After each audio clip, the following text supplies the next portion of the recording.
anyone who believes or feels themselves to be a separate self is seeking one thing alone in life, and that is happiness.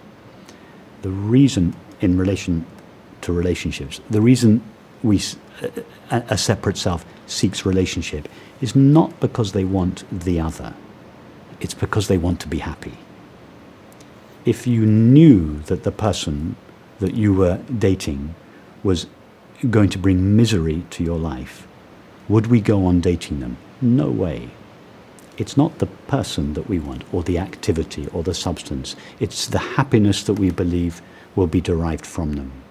So, if we are no longer seeking happiness in activities, in relationships, does that mean that we simply stop having relationships? No, of course not. Because we can have relationships either to fulfill our need for happiness, or to express and share and celebrate the happiness that we already feel. So we still have relationships, but we relieve the other person of the demand to fulfill our sense of lack, to fulfill our sense of emptiness. So we're not using the other as an object to continually fill up this sense of emptiness, which of course another can never do. And that is why relationships fall apart, because sooner or later we realize this other person is not fulfilling me. No person can fulfill us. As soon as we realize they're not fulfilling me, then the conflict begins and the relationship begins to fall apart. But now we don't want to be in relationship with the other for the purpose of finding happiness. So we relieve our friend of this impossible burden of providing happiness for an insatiable self.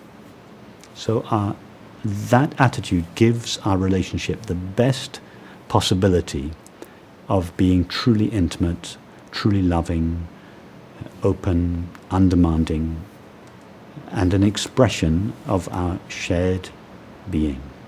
It's not a guarantee that an intimate relationship, for instance, will work, because there are many